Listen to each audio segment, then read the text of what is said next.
أما بعد فقد قال الله تعالى في كلامه المجيد وفي فرقانه الحميد.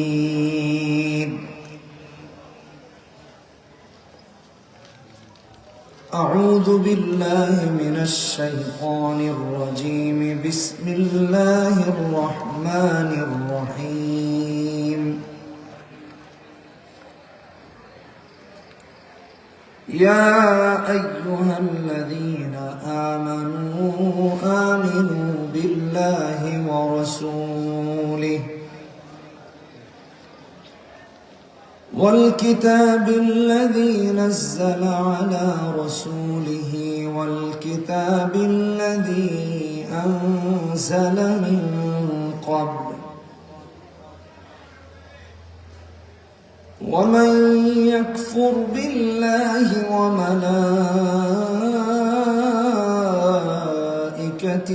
وكتبه ورسله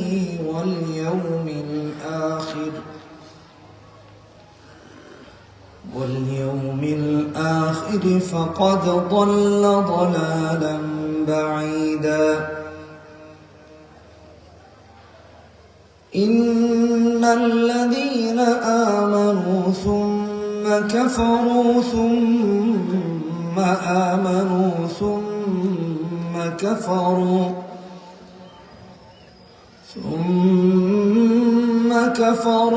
ثم ازدادوا كفرا لم يكن الله ليغفر لهم ولا ليهديهم سبيلا.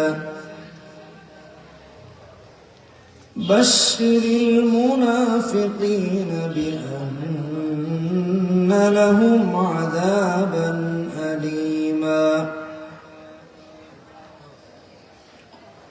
وقال تعالى في شأن حبيبه إن الله وملائكته يصلون على النبي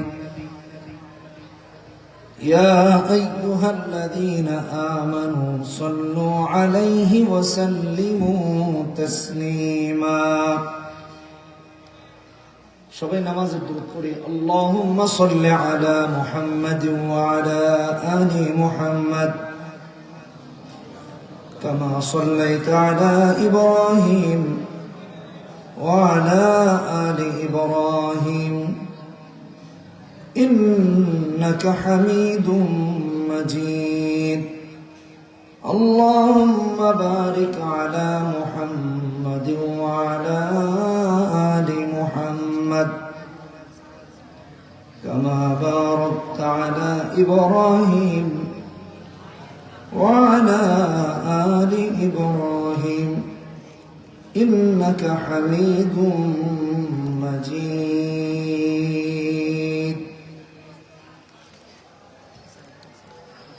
صدق الله العظيم. পেরপেটি আল জামিয়াতুল ইসলামিয়া আজিজুল উলুম বড়ুরা কুমিল্লার উদ্যোগে আয়োজিত 53তম বার্ষিক মাহফিলের সম্মানিত সভাপতি আলহাজ হযরত মাওলানা আব্দুর রহমান হাফিজাহুল্লাহ, মুহাদ্দিস ও শিক্ষা সচিব উজানি মাদ্রাসা কচুয়া, দীর্ঘ সময় আলোচনা করেছেন শেখুল হাদিস আল্লামা নোমান হাফিজুল্লাহ, আলোচনা করেছেন অন্যান্য ওলামায়ে কেরাম, পিতৃতুল্য বাবারা, যুবক বন্ধুরা, পর্দার আড়ালে অবস্থানরত মা বোনেরা। শুরুতেই কৃতজ্ঞতা জ্ঞাপন করছি মহান আল্লাহ সুবহানাহু ওয়া তাআলার দরবারে, যিনি আমাদেরকে ভালোবেসে এখানে আসার এবং বসার তৌফিক দিয়েছেন। এজন্য বলি আলহামদুলিল্লাহ। কুরআনুল কারীমের কয়েকটা আয়াত তেলাওয়াত করেছি। সূরা নিসা 136, 137, 138 এই তিনটি আয়াত একটু মনোযোগ দিয়ে শোনার চেষ্টা করব। শেষ ভালো যার, সব ভালো তার। এবং ওইদিকে কিন্তু এখনো আওয়াজ হচ্ছে, অনেকে ওখানে কথা বলতেছে, এখানে কথা বলতেছে। ভলেন্টিয়াররা কোথায়? 2-4 জন ভলেন্টিয়ার গেলেই তো সবাইকে এখানে বসানো যায়। কারণ কোরআন হাদিসের কথার মাঝখান দিয়ে উচ্চবাচ্য চেলাচিলি এগুলো তো গুনাহ। উচ্চবাচ্য হচ্ছে, আওয়াজ হচ্ছে, কথা হচ্ছে, সবাইকে একটু বসিয়ে দিলে ভালো হয়। অন্তত পক্ষে মাঠের ভিতরে কেউ কথা না বলে। আমি শুনি না, আপনারাও শোনেন? শুনি, হ্যাঁ, শোনা যায়। সবাই শুনতেছিল না, আমি আবার ভাবতেছি আমার কানে সমস্যা কিনা। কোরআনুল কারীমের এই 3টা আয়াতে আল্লাহ তাআলা প্রথম মুমিনের ঈমানের কথা বলেছেন। আমিনু বিল্লাহি ওয়া রাসূলিহি ওয়াল কিতাবিল্লাযী নাযালা আলা রাসূলিহি ওয়াল কিতাবিল্লাযী আনজালা মিন ক্বাবল। পরের অংশে এগুলো যে কুফরের আলামত, ومن يكفر بالله وملائكته وكتبه ورسله واليوم الآخر فقد ضل ضلالا بعيدا বলছেন।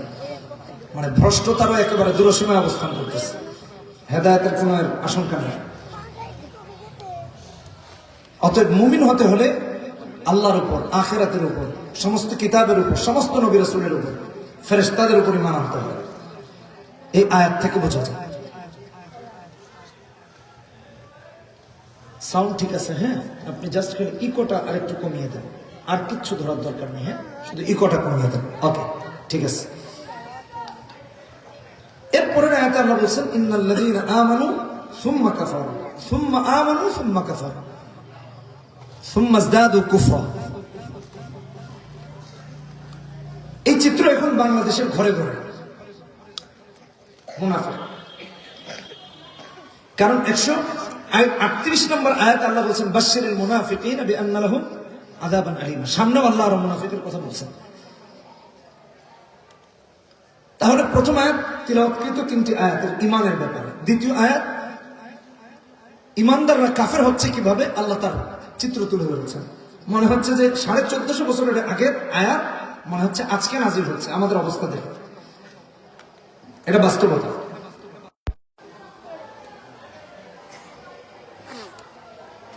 এখন মুসলমানের ঘরের হালত এটা আপনি আমি কল্পনা করতে পারবো না। নেফাতের কারণে, নাস্তিক্যবাদের কারণে, মুরতাদদের কারণে। কি সেটা? ঈমান আনার পরেও কাফের হয়ে যাচ্ছে। আপনি খোঁজ নিয়ে দেখেন না, ঘরগুলি একই অবস্থা। এই মুমিন এই কাফের, এই মুমিন এই কাফের, এই মুমিন এই কাফের। কেউ অর্থের কারণে, কেউ ক্ষমতার কারণে, কেউ চেয়ারের কারণে, কেউ অন্য কারণে সকাল সন্ধ্যা কাফের হয়ে যাচ্ছে। মুসলমানের সন্তান কাফের হয়ে যাচ্ছে। চূড়ান্ত অবস্থা কি দাঁড়িয়েছে? সুম্মা ইজদাদু কুফরা। কুফরকে এমন ভাবে বাড়িয়েছে আর ঈমানে তার ফিরে আসার কোনো সুযোগ নেই। এখন কুফরটাকে কন্টিনিউ করতেছে। আমি আপনাদেরকে একটু উদাহরণ দিই, তাহলে বুঝবেন, আমার কথার এখনো জবাব পাবেন। আপনারা নিজেরাও যদি একটু ঢোকেন ফেসবুকে, এদেশের যে সমস্ত নিউজ মিডিয়াগুলো আছে তারা যে ফিলিস্তিন নিয়ে রিপোর্ট করেছে দীর্ঘদিন যুদ্ধ চলাকালীন, আপনি ওখানে গিয়ে দেখবেন বহু মুসলমানের সন্তানদের স্ট্যাটাস, কমেন্ট ইসলাম বিরোধী, কোরআন বিরোধী। আজকে এক নেতা একটা বক্তব্য দিয়েছে, তো এটা নিউজে এসেছে, তো আমি ওখানে নিচে কমেন্ট করেছি। উনি বলেছেন যে দেশে এত ওয়াজ মাহফিল হয়, এত কিছু হয়, তারপরে চুরি ডাকাতি মানে অপরাধ কমে না কেন? তো আমি ওখানে লিখেছি শরিয়া আইন নাই দেখে। মাঝে মাঝে তো একটু জবাব দিতে হয়, বুঝেন না? আমি বেশি দূরে যাব না, আমার কমেন্টের ওখানে জবাবগুলা পড়লেন, দেখলে মনে হয় যে এগুলা নাস্তিক হয়ে গেছে। নাম মুসলমানের, পিতৃ পরিচয় মুসলমানের, অথচ এই যে শরিয়া আইন নাই দেখে অপরাধ কমছে না, এই কথাটার মাঝে কারো কোনো সমালোচনা করা হয়েছে? এটা খুব সিম্পল কথা। শরিয়া আইন মানে তো ইসলামিক আইন। মুসলমানের সন্তান আজে বাজে কমেন্ট করতেছে। সুম্মা ইজদাদু কুফরা। আমি এটা বোঝানোর জন্য এতগুলো কথা বললাম যে কুফরি করতে করতে এখন কুফরটাকে এমন ভাবে সে কন্টিনিউ করতেছে যে এখন আর ঈমানে আসার সুযোগ নাই। আল্লাহ আল্লাহ বলছেন লাম ইয়াকুনিল্লাহু লিয়াগফিরা লাহুম, আল্লাহ এদেরকে ক্ষমা করবেন না, ওয়ালা লিয়াহদিয়াহুম সাবিলা, এবং তাদের জন্য কোনো পথ আল্লাহ রাখেন নাই। কে বোঝাবে এই জাতিকে? জাতি তো কাফের হয়ে গেছে, বিশাল একটা সংখ্যা মুনাফিক হয়ে গেছে। বাস্তবতা এটাই। কঠিন অবস্থা ভাইয়ের আমার। এই জন্য উম্মাহকে যদি ইমানের উপর রাখতে হয়, অবিচল রাখতে হয়, ইমান ধরে রাখতে যদি হয়, তাহলে 5টা কাজের ব্যাপারে যত্নবান হতে হবে। এটা তো আমি আমার কমেন্টসের কথা বললাম। আচ্ছা, দুদিন আগে যে ফিলিস্তিনের যুদ্ধ হলো, আমি নিউজে ঢুকে দেখতাম মুসলমানের সন্তান ফিলিস্তিনের বিরুদ্ধে তার মন্তব্য লিখতেছে, ইসরায়েলের পক্ষে লিখতেছে। তখন আমার কাছে মনে হলো যে আল্লাহ তাআলা মনে হচ্ছে এই আয়াতটা আমাদেরকে দেখেই নাজিল করছেন, যে তোদের মতো মুনাফিকের কারণে আমি এটা নাজিল করলাম। অথচ আয়াত নাজিল করেছেন 1450 বছর আগে।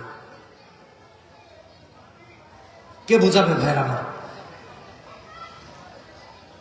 ইমানের উপর অবিচল থাকতে হলে, ইমানকে রক্ষা করতে হলে 5টা কাজ করতে হবে। কয়টা? কয়টা মনে থাকবে তো?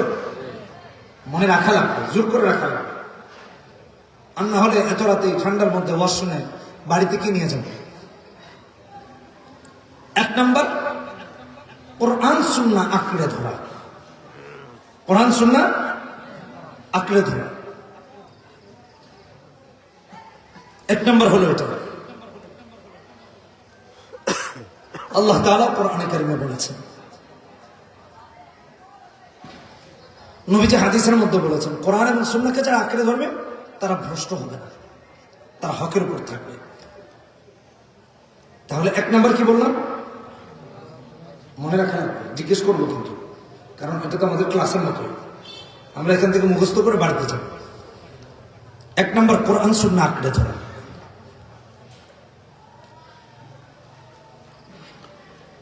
কোরআনে আল্লাহ নিজেও বলেছেন, ইন্নাল্লাযীনা ক্বালু রাব্বুনাল্লাহু সুম্মা ইসতাকামু তাতানাজ্জালু আলাইহিমুল মালায়েকা আল্লা তাখাফু ওয়া লা তাহজানু ওয়া আবশিরু বিল জান্নাতিল্লাতী কুনতুম তুআদুন। ক্বালু রাব্বুনাল্লাহ সুম্মা ইসতাকামু, বলছে আল্লাহই আমার রব, বাস। টাকাকে রব বানায় নাই, ক্ষমতাকে রব বানায় নাই, চেয়ারকে রব বানায় নাই, পৃথিবীর কাউকে আর রব বানায় নাই। বলছে আল্লাহই আমার রব, বাস। এর উপর অটল থেকেছে, অবিচল থেকেছে। আল্লাহ বলছেন তার ডর ভয় কিচ্ছু নাই, তার পেরেশানির কিছু নাই, কারণ কে আছেন তার সাথে? কে আছেন? তাহলে 1 নাম্বার কোরআন সুন্নাহ আঁকড়ে ধরা। আল্লাহ অন্যান্য আয়াতে বলেছেন, যে মুমিনের অন্তরে নেফাকি নাই, কুফরি নাই, একনিষ্ঠ মুমিন, ইখলাসের সাথে ঈমান এনেছে, আল্লাহ তারা মৃত্যুর মাধ্যমে মুমিন করেই নেবেন, আবার মুমিন করে মৃত্যুর পর উঠাবেন, কাফের হয়ে মরবেন। এক প্রবীণ রাজনীতিবিদ, তিনি দেখলাম বক্তব্য দিচ্ছেন, মিডিয়া প্রচার করেছে, জাতীয় গণমাধ্যম তার এটা প্রচার করেছে। তিনি বলছেন যে উনি নাকি রাজনৈতিক স্লোগান দিয়ে মরতে চান, কালেমার দরকার নেই। মানে সে তার আদর্শিক রাজনৈতিক স্লোগান দিয়ে মরতে চায়। সুম্মাজদাদু কুফরা, কুফরটা কেমন বাড়িয়ে নিয়েছে তার এখন ইমানেরই দরকার নেই, ইমানের মৃত্যুরও দরকার নেই। ভাই এগুলি এমন কথা বলতেছে, আপনি গুগলে সার্চ দিলে পাবেন এসব বক্তব্য, মানে একেবারে বাস্তব। কোথায় আছে একটু ভেবে দেখেন। কালিমা পড়ে মরতে চাচ্ছে না, মানুষের বানানো রাজনৈতিক দর্শন আছে, সেটাকে সামনে রেখে সেই স্লোগান নিয়ে মরতে চায়। এই স্লোগানটাও বানিয়েছে মানুষ, সে এটা পড়ে মরতে চাচ্ছে। আমাদের মাথায় আসলে কিছু আছে কিনা একটু চিন্তা করে দেখেন। মাথায় ঠিকই আছে, কিন্তু অন্তরে ঈমান নাই। এটা হলো মূল কারণ। আল্লাহ এই জন্য এদেরকে ক্ষমা করবেন না। আমার ভাইয়েরা, আমার বন্ধুরা, আল্লাহর যে সকল বান্দা বান্দিরা একনিষ্ঠভাবে ঈমান আনবে, কালেমা পড়বে, আমার আল্লাহ তাদেরকে কালেমা দিয়ে মরণ দিবেন। এটা কে বলেছেন? জোরে বলেন কে? আল্লাহ। সূরা ইব্রাহিম 27 নম্বর আয়াত, আমার আল্লাহ বলেন ইউসাব্বিতুল্লাহু আল্লাযীনা আমানু বিল কওলি সাবিতি ফিল হায়াতিদ দুনিয়া ওয়া ফিল আখিরাহ। আল্লাহ দুনিয়াতে এদেরকে কালেমার উপর অবিচল রাখবেন। বিল কওলি সাবিত, লা ইলাহা ইল্লাল্লাহ, লা ইলাহা ইল্লাল্লাহর উপর অবিচল রাখবেন। কিন্তু ঈমান আনতে হবে একনিষ্ঠ, সলিমুদ্দিন কলিমুদ্দিন মাথা নেফাকি রাখা যাবে না। মুখে একটা, বাহিরে আরেকটা, ভিতরে একটা, বাহিরে আরেকটা। এটা মুমিনের ঈমান না, এটা মুনাফিকের ঈমান। নবীজি এমন ঈমান আনার কথা বলেন নাই, সাহাবীরা এমন ঈমান আনেন নাই, হক্কানি উলামায়ে কেরামরা এমন ঈমান আনেন নাই, আনতে বলেনও নাই। বিশ্বনবী মুহাম্মদুর রাসূলুল্লাহ সাল্লাল্লাহু আলাইহি ওয়াসাল্লাম তাই তো হাদিসের মধ্যে বলেছেন, মুআত্তা মালিকের হাদিস 1628 নম্বর হাদিস, নবীজি বলেন তারাক্তু ফীকুম আমরাইন লান তাদিল্লু মা তামাসসাকতুম বিহিমা কিতাবাল্লাহি ওয়া সুন্নাতা নবিয়্যিহি। আর এই দুটাই এই মাদ্রাসায় পড়া হয়। তাহলে এক নাম্বার কোরআন সুন্নাহ আঁকড়ে ধরা। আল্লাহ কোরআনে বলেছেন, হাদিসে নবীজি বলেছেন। কোরআন সুন্নাহ কেমন আঁকড়ে ধরতে হয়, আসেন একটা উদাহরণ দিই। ইমাম বাইহাকী তার দালায়েলুন নবুওয়াহ 2য় খণ্ডে 341 নম্বর পৃষ্ঠায় এনেছেন। নবীজি যখন মাতৃগর্ভে, বাবা মারা গেছে, 40 বছর বয়সে নবুয়তি পেয়েছেন। তখন নবীজির গার্ডিয়ান ছিলেন চাচা আবু তালেব। আমার বন্ধুগণ, নবী যখন মাতৃগর্ভে, বাবা মারা গেলেন, আব্দুল্লাহর ইন্তেকাল হয়ে গেল। যখন 6 বছর বয়স, তখন তার মারও ইন্তেকাল হলো। বাবা মা হারা মুহাম্মদ সাল্লাল্লাহু আলাইহি ওয়াসাল্লামের অভিভাবক হলেন দাদা আব্দুল মুত্তালিব। তিনিও যখন মারা গেলেন, অভিভাবক হলেন চাচা আবু তালেব। 40 বছর বয়সে যখন নবুয়তি পেলেন, কালেমার দাওয়াত দেওয়া শুরু করেছেন। ইয়া আইয়ুহান নাস কুলু লা ইলাহা ইল্লাল্লাহু তুফলিহুন। লা ইলাহা ইল্লাল্লাহ পড়া সফল। কাফের বেঈমানরা দুশমনে পরিণত হলো, চাচা দুশমনে পরিণত হলো, সব দুশমন হয়ে গেছে। নবীজি সবাই বলতেছে, মুহাম্মদ তুমি লাতের বিরুদ্ধে কথা বলতেছো, মানাতের বিরুদ্ধে, উজ্জার বিরুদ্ধে, হুবলের বিরুদ্ধে। কারণ আমাদের তো বহু প্রভু রয়েছে, তুমি এক আল্লাহর কথা বলতেছো, এটা মেনে নেওয়া যায় না। সব নবীর দুশমনে পরিণত হয়েছে। সব নবীর কথা বলেন না, সব নবী দুশমনে পরিণত হয়েছে। নবীজি সাল্লাল্লাহু আলাইহি ওয়াসাল্লাম কালেমার দাওয়াত দেওয়া বন্ধ করে দেন নাই, কালেমার দাওয়াত দেওয়া অব্যাহত রেখেছেন, ইসলামের দাওয়াত দেওয়া অব্যাহত রেখেছেন। কাফের বেঈমানরা কেউ বলে মুহাম্মদ হাত কেটে দিব, কেউ বলে পা ভেঙে দিবে, কেউ বলে মুহাম্মদ সাল্লাল্লাহু আলাইহি ওয়াসাল্লামকে বের করে দিবে, কেউ বলছে মুহাম্মদ হত্যা করবে, কেউ বলতেছে হত্যা করবে। নবীজি মনক্ষুণ্ণ হয়েছেন, কষ্ট পেয়েছেন, কান্না করেছেন। ভয়ে না, ভয়ে কাঁদেন না, ভয়ে কষ্ট করেন না।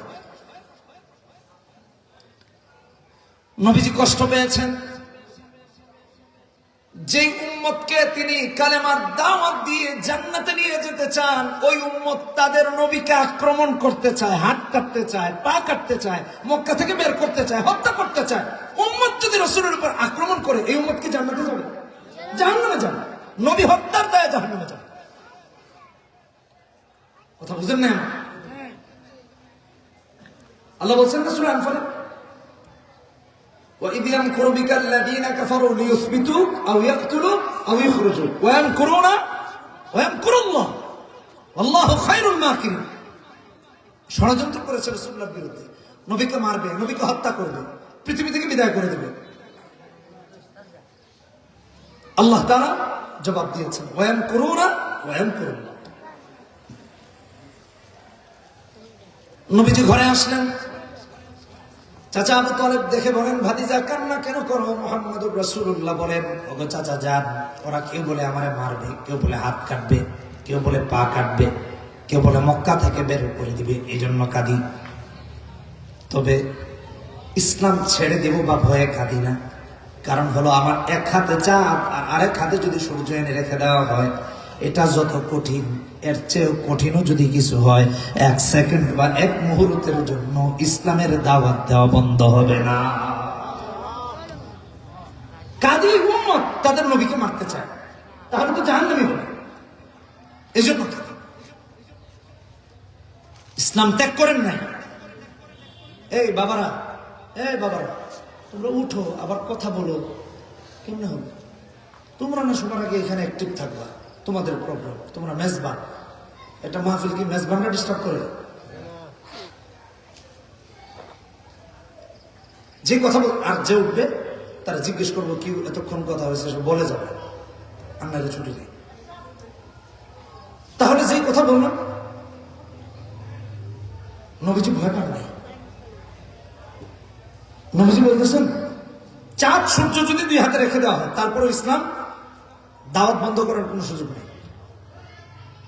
দেখেন, আবু তালেব কাফের, কিন্তু কি বলেছেন জানেন? আবু তালেব বলছেন, মুহাম্মদ কালেমার দাওয়াত দাও, মন খারাপ করো না, ইসলামের দাওয়াত দাও, আমি আছি তোমার সাথে, তুমি দাওয়াত দাও। কে তোমার হাত ভাঙবে, কে পা ভাঙবে, কে মক্কা থেকে বের করবে? আমি আবু তালেব মাটির উপরে থাকার সময় না, আমি নিচে যাওয়ার পরে। ইসলামের কত বড় পক্ষের মানুষ, চিন্তা করেছেন? কিন্তু ইসলাম গ্রহণ করেন। আচ্ছা, আমার যে কথা বোঝানো, নবীজি কালেমার দাওয়াত দিচ্ছেন, চারদিকে বাধা, মুহাম্মদ মেরে ফেলবো, হত্যা করবো, বের করে দিব, কিন্তু নবী ইস্তেকামত, অটল ধরেছেন লা ইলাহা ইল্লাল্লাহ, বাস এটার উপরে। এই জন্য আমার আল্লাহ অন্য আয়াতের মধ্যে বলেন, সূরা আহকাফ 13 নম্বর আয়াত 26 নম্বর পারা, ইন্নাল্লাযীনা ক্বালু রাব্বুনাল্লাহ সুম্মা ইসতাকামু ফালা খাউফুন আলাইহিম ওয়ালা হুম ইয়াহজানুন। যারা আল্লাহ আমার রব এরপরে ইস্তেকামত থাকে, তাদের কোনো ডর নাই, তাদের কোনো ভয় নাই। এজন্য বলেছেন সুম্মা ইসতাকামু, ইস্তেকামত থাকতে। আচ্ছা, নবী কি শুধু দাওয়াত দিয়ে ইস্তেকামত ছিলেন? নামাজে দাঁড়িয়েছেন, বুখারী হাদিস আসছে 240 নম্বর হাদিস, নবীজি নামাজে আল্লাহু আকবার।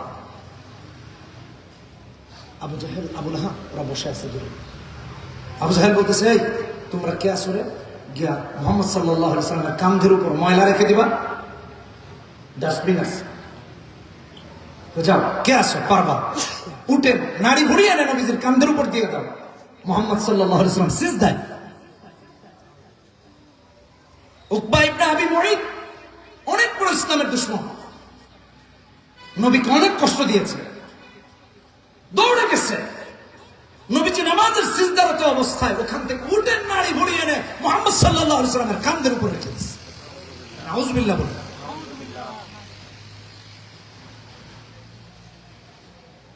এই হাদিসের বর্ণনাকারী আব্দুল্লাহ ইবনে মাসউদ রাইসুল মুহাদ্দিসিন, যাকে বলা হয় রাদিয়াল্লাহু তাআলা আনহুমা, তিনি বলেন, দেখতে পাচ্ছি নবীজির কষ্ট হচ্ছে, কিন্তু কিচ্ছু করতে পারি না। ইসলামের প্রাথমিক যুগ, দুর্দিন, কলিজাটা ফেটে চুরমার হয়ে যাচ্ছে, কারে দেখাবো? আমার কলিজার টুকরা নবী ওদের অত্যাচারে সিজদা থেকে মাথা উঠাতে পারে। নবীজি কি নামাজ ছেড়ে দিয়েছেন? নবী জানতেন নামাজ আদায় করলে গর্দান চলে যেতে পারে, নবী জানতেন নামাজ আদায় করলে তাকে হত্যা করা হতে পারে, নবী জানতেন নামাজ আদায় করতে গেলে তার উপর যে কোনো আক্রমণ আসবে, কিন্তু সালাত ছেড়ে দেন না, ইস্তেকামত থেকেছেন, রব্বুনা আল্লাহ, রবের কাছে সিজদা করেছেন। এটা বলে ইস্তেকামত। আমরা সামান্য এক প্যাকেট সিগারেট পেলেই সব শেষ, কি বলি, কথা বলে টানের চুটে সব বলেছে, সব। আরে এই সুখ আর কই পাবো? সিগারেট টিগারেট খায় না, কথা যেহেতু আসলোই মাঝখান দিয়ে। আরবের আলেমরা এটাকে সরাসরি হারাম বলে, আমাদের দেশে মাত্র বলে ওলামায়ে কেরাম এই উপমহাদেশের, কিন্তু আসলেই হারাম। কেন জানেন? আত্মহত্যাকে হালাল না হারাম দেখছেন, আপনারাও জানেন আত্মহত্যা কি হারাম। এই কারণে সিগারেট হারাম। সিগারেটের প্যাকেটেই লেখা থাকে এটা মৃত্যুর কারণ। বিষ খাওয়া কি লেখা থাকে না, এটা প্রাণনাশক, এই জন্যই তো বিষ হারাম। তো এই বিষের মাঝে যা লেখা থাকে সিগারেটও তাই লেখা থাকে। বিষ যে কারণে হারাম, সিগারেট একই কারণে হারাম। একটা স্লোলি ইফেক্ট করে মেরে ফেলে, আর আরেকটা তাৎক্ষণিক ইফেক্ট করে, এই পার্থক্য, আর কিছু না। আচ্ছা, ওদিকে যাচ্ছে না, একটু ভালো করে শুনেন। মাঝে মাঝে বিব্রতকর অবস্থায় পড়তে হয়।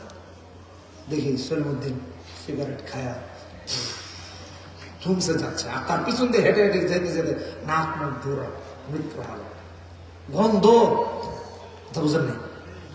আর উনি একেবারে জমিদারের নাতি, মনে করেন যে পিছনে যা আছে সবাই আমার চাকর চামচা দাস দাসী, তাই কারো কার কি অসুবিধা, তার কোন দরকার নাই। চিন্তা করছেন, কিছুদিন আগে রিক্সায় আমরা বসে আছি, তো সামনে এক সলিমুদ্দিন সিগারেট খায়া মারে, বাতাসে এসে আমাদের নাকে পরে ছবি তুলছে, একেবারে হাতে যে বোঝেন নাই মাঝখানে এটার ছবি তুলছে, তুলে রাখছে।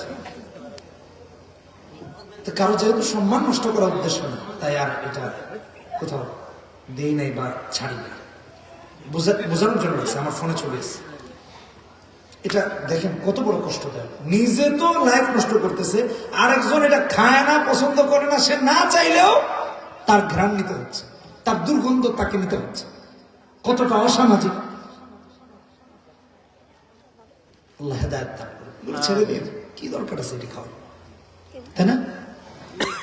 আচ্ছা, তাহলে যে কথা বলতেছিলাম, কথা বলছিলাম মুহাম্মদুর রাসূলুল্লাহ কোথায়? নামাজে দাঁড়ালেন, রুকু করলেন, সিজদায় গেলেন। উকবা ইবনে আবি মুঈত নবীজির গর্দান মুবারকে উটের নাড়ি ভুড়ি রেখে দিয়েছে, নবীজি মাথা উঠাতে পারেন না, কষ্ট হচ্ছে। আব্দুল্লাহ ইবনে মাসউদ বলেন, আমি দেখতে পাচ্ছি কিন্তু আমি সরাতে পারতেছি না। নবী কন্যা জান্নাতের যিনি সর্দারনী হবেন, ফাতিমাতু সাইয়্যিদাতু নিসাঈ আহলিল জান্নাহ, হযরত ফাতিমা যখন দেখলেন বিশ্বনবী মুহাম্মদুর রাসূলুল্লাহ মাথা উঠাতে পারেন না, দৌড়ে আসছেন, পিতার গর্দান মুবারক থেকে ময়লা সরিয়ে দিয়েছেন, বিশ্বনবী আল্লাহু আকবার বলে মাথাটা উঠিয়েছে। এরপরে নবীজি একবার না, দুইবার না, তিনবার এই হাদিসে আসছে ইসলামের এই দুশমনদের বিরুদ্ধে অভিশাপ দিয়েছে, অভিসম্পাত করেছে। একবার না, কয়বার? তিনবার অভিশাপ দিয়েছে নবীজি। তিনবার অভিশাপ আল্লাহর কাছে এমন ভাবে গৃহীত হয়েছে যে সবগুলো ইসলামের দুশমনের লাঞ্ছনার মৃত্যু হয়েছে, অপমান আর অপদস্থতার মৃত্যু হয়েছে। আমিও দায়িত্ব নিয়ে বলছি, যারা নবীর ওয়ারিস হক্কানি আলেমদেরকে যুগে যুগে কষ্ট দিয়েছে, নির্যাতন করেছে, নিপীড়ন করেছে, জেলখানায় বন্দী রেখেছে, অত্যাচার করেছে, অসম্মান করেছে, আল্লাহর কসম এদেরও মৃত্যু হবে লাঞ্ছনার আর অপমান। নবীর ওয়ারিস তো আলেম, উলামায়ে কেরাম তো ওয়ারিস। ওয়া ইন্নাল উলামা ওয়ারাসাতুল আনবিয়া, সমস্ত নবী রাসূলের ওয়ারিস, একজন না। আবু দাউদের হাদিস আসছে 3643 নম্বর হাদিস, অন্যান্য হাদিসে আসছে সমস্ত নবী রাসূলের ওয়ারিস। নেতার ছেলে তাই খুব প্রণাম করে, নেতার ছেলে দেখে, কথা বুঝেন, নেতার ছেলে দেখে প্রণাম করে। কারণ চামচামি না করলে তো হয় না, কথা বুঝেন। সালামালাইকুম ভাই, নেতার ছেলে দেখে চামচাটা দেখবে, সালামালাইকুম, সালামালাইকুম ভাই, সালামালাইকুম, সালাম লাগে ওর বাপের ইজারা। সালামালাইকুম আবার কি ভাই? এক নেতাকে ফোন দিচ্ছে, তো উনি সালামালাইকুম রবি ভাই, কেমন আছেন? আমি বললাম ভাই এটা কি দিলেন? আসসালামু আলাইকুম। কথা বুঝেন না? তো যেখানে ভাই আগেরটা কিছু বুঝেন না, ওটা রাজনৈতিক সালাম আর কি। ওটা কি সালাম? আরেকজন সালাম দিচ্ছে উল্টা পাল্টা, যেখানে এটা কি সালাম রে ভাই? এটা ব্যবসায়িক সালাম। কি আজব! কারো কাছে সালামটাও ব্যবসায়িক হয়ে গেছে, কারো কাছে রাজনৈতিক হয়ে গেছে। কি একজন জান? আল্লাহ হেদায়েত দান করুন। নবীজি ইসলাম থেকে দূরে সরে যান নাই। নির্যাতন হয়েছে, নিপীড়ন হয়েছে। অন্য হাদিসের মধ্যে এসেছে, বুখারীর হাদিস 3856 নম্বর হাদিস, নবীজি সালাতে দাঁড়িয়েছেন, জানেন মৃত্যু হতে পারে, শহীদ হয়ে যেতে পারেন, অঙ্গহানি হতে পারে, দেশ ছাড়তে হতে পারে, নামাজ ছাড়েন নাই। ইসলামের দুশমন উকবা ইবনে আবি মুঈত এসে বিশ্বনবীর গলা মোবারকে চাদর দিয়ে টেনে ধরেছে। শ্বাস বন্ধ হওয়ার উপক্রম হয়েছে, নবীজির ইসলাম ছাড়ার কোনো উপক্রম হয় নাই। রব্বুনা আল্লাহ সুম্মা ইসতাকাম, ইস্তেকামত থেকেছেন ইমান। আল্লাহ রাব্বুল আলামিন কোরআনে কারীমের মধ্যে বলেছেন, যে সূরা থেকে আলোচনা হচ্ছে সূরা নিসা, এই সূরাতে 176টা আয়াত, 175 নম্বর আয়াত আল্লাহ বলেছেন, ফাআম্মাল্লাযীনা আমানু বিল্লাহ ওয়া আতাসামু বিহি ফাসায়ুদখিলুহুম ফি রাহমাতিন মিনহু ওয়া ফাদলিন ওয়া ইয়াহদিহিম ইলাইহি সিরাতাম মুস্তাকিমা। যারা ঈমান আনার পর ইস্তেকামত থাকবে, আমার আল্লাহ অবশ্যই তাদেরকে হেদায়েত দিবেন, সিরাত মুস্তাকিমের পথ দেখাবেন। এটা কার ওয়াদা? কার ওয়াদা? আল্লাহ। আল্লাহু আকবার। সাহাবায়ে কেরাম কেমন ছিলেন? ইস্তেকামতের একটা উদাহরণ দিয়ে যায়। হযরত বিলাল নাম শুনেছেন না? নবীজির মুয়াজ্জিন। উলঙ্গ করে মরুভূমির বাড়িতে পাথর চাপা দিয়ে রেখে দিল। আমাদের কাছে খুব সহজ মনে হচ্ছে, এটা বুঝে নেই। মরুভূমির বাড়িতে চাপা দিয়ে রাখছে, এটা তো বেশি কষ্ট না। কে বলেছে? আরবের রোদ চিন্তা করছেন? একটু রোদ আইলেই কয় আল্লাহ তুমি আরবের রোদ দিলে, আরবের মতো টাকা দিলে না। একটু রোদ আসলে মানুষ বলেন। দুবাইতে গিয়েছি, বুর্জ খলিফা নাম শুনছেন না? পৃথিবীর উঁচু বিল্ডিং গুলোর একটি। তো ওখানে লাঞ্চের জন্য 123 তলায়, কত তলায়? দুপুরে খাবারের জন্য উঠছে আমি, আমার সাথে আমার আরো দুজন বন্ধু। তো ওঠার সময় দেখি লিফট, এটা 1 সেকেন্ডে প্রায় 1 তলার বেশি উঠে, মানে সেকেন্ডে 1 তলার উপরে, প্রায় 2 তলা বা মেবি এরকম। ভিডিও আছে আমার কাছে, দেখলে বুঝবো, মানে এত দ্রুত উঠে। তো ওখানে উপরে উঠে পুরো দুবাই দেখা যাচ্ছে। দেখতে দেখতে হঠাৎ দেখি পুরো দুবাই অন্ধকার। অন্ধকার কেন? এটা যারা দুবাই বা সৌদিতে গিয়েছেন তারা বুঝবেন। জিজ্ঞেস করার পর জানলাম এটা নাকি মরুভূমিতে ঝড় হচ্ছে। ঝড় কিসের ঝড়? বালু ঝড়। কিসের? বালু। পুরো অন্ধকার হয়ে গেছে। তো একজন বলল, সাহেব এই যে বালু ঝড় হয়, এগুলো যদি ঠিক দুপুরের সময় হয়, এত উত্তপ্ত থাকে যে এটা যদি মানুষের গায়ে এসে পড়ে ঠোসা পড়ে যায়, মানে এত গরম। চিন্তা করছেন? মরুভূমির এই বালুতে হযরত বিলালকে উলঙ্গ করে শুইয়ে রাখা হতো, আর বলা হতো উমাইয়া ইবনে খালদ ছিলেন তার মুনিব, বলতো ইসলাম ছেড়ে দাও, মুহাম্মদ সাল্লাল্লাহু আলাইহি ওয়াসাল্লামকে ত্যাগ করো, কালেমা ছেড়ে দাও। হযরত বিলাল আহাদ আহাদ বলতে থাকতেন, কিন্তু 1 সেকেন্ডের জন্য ওদের প্রস্তাবকে গ্রহণ করেন না। শুধু তাই না আমার ভাইরা, হযরত বিলালকে উলঙ্গ করে দিয়ে এরকম করে হাত পা বেঁধে মহল্লার গলিতে গলিতে টানা হেঁচড়া করা হতো। হযরত বিলাল আহাদ আহাদ করতে থাকতেন, 1 সেকেন্ডের জন্য কালেমা ছাড়েন নাই। আল্লাহু আকবার। 1 সেকেন্ডের জন্য ইসলাম ছাড়েন। এর জন্য তার আমলে রূহ ছিল, রূহ। ওযু করতেন, 2 রাকাত সালাত আদায় করতেন। সুবহানাল্লাহ। তাহিয়াতুল ওযু যেটাকে আমরা বলি। নবীজি জান্নাতে গিয়েছেন, হযরত বিলাল হাঁটার আওয়াজ সামনে শুনতে পারছেন। আল্লাহু আকবার। তাবাকাত ইবনে সাদের 3য় খণ্ডে, সিরাত ইবনে হিশামের 1ম খণ্ডে ডিটেইলস আলোচনা হয়েছে। নবীজি বলেন, বিলাল ফাইন্নী সামি'তু খাশখাশাতা না'লাইকা আমামি ফিল জান্নাহ। জান্নাতে আমার আগে তোমার হাঁটার আওয়াজ শুনলাম। ব্যাপার কি? সুবহানাল্লাহ। কি আমল তুমি করো আমারে জানাও, যে তোমার হাঁটার আওয়াজ আগে শুনলাম। হযরত বিলাল বলেন, ইয়া রাসূলুল্লাহ, হাবিবাল্লাহ, আমি যখন ওযু করি, ওযু করার সঙ্গে সঙ্গে 2 রাকাত নফল আল্লাহর জন্য আদায় করি। হযরত বিলালের ঈমান কেমন ছিল চিন্তা করেন, সাহাবীদের ঈমান, বিলাল রাদিয়াল্লাহু তাআলা আনহু ঈমান। এই জন্য আমার আল্লাহ রাব্বুল আলামিন বলেন, যারা ঈমান এনেছে আর বলেছে রাব্বুনাল্লাহ সুম্মা ইসতাকামু, ঈমান আনার পর অটল থেকেছে, অবিচল থেকেছে, আমার আল্লাহ কয় যার আল্লাহ আছে তার দুনিয়ার আর কোনো কিছুর দরকার নাই। যার আল্লাহ আছে তার আর কিছু দরকার নাই। এগুলো সাহাবীদের দৃষ্টান্ত দিতে গেলে তো এক ক্লাস এটার উপরেই হয়ে যাবে। আসুন সামনে যান। তাহলে 1 নম্বর হলো কোরআন সুন্নাহ আঁকড়ে ধরা। জুলুম হবে, নির্যাতন হবে, নিপীড়ন হবে, জেল হবে। সাহাবায়ে কেরামের সাথে হয়েছে। নবীজিকে তো শিয়া আবি তালেব আটকে রাখছে না, বন্দী করে রাখছে না। 2 নম্বর, অহংকার পরিহার করেন, আল্লাহর কাছে দোয়া করেন, আল্লাহর কাছে দোয়া করেন। 2 নম্বর কি? 2 নম্বর কি? আল্লাহর কাছে দোয়া করা। কারণ যে আল্লাহর কাছে দোয়া করে সে অহংকারী না। কারণ আমাদের সমাজে তো এমন অবস্থা, মানে ঈমান নাই, আলেমদের সাথে এমন বিরোধ, ইসলামের সাথে এমন বিরোধ, ওর চেহারার দিকে তাকাইলে মনে হয় যে আল্লাহ জানে মানুষ না মানুষ। নূর নাই, ঈমান নাই, আল্লাহরই বিশ্বাস করে না। নামাজে আসে, বাপদাদার নামাজ পড়ছে তাই বিশ্বাস করেন, আল্লাহকে খুশি করার জন্য নামাজে আসে না, আপনারা আমরা দেখানোর জন্য নামাজে আসে। এই জন্য রাসূল বলেছেন, মান সাল্লা ইউরাই ফাকাদ আশরাক, যে লোক দেখানো নামাজ আদায় করবে সে শিরক করে। শিরক শিরক শিরক।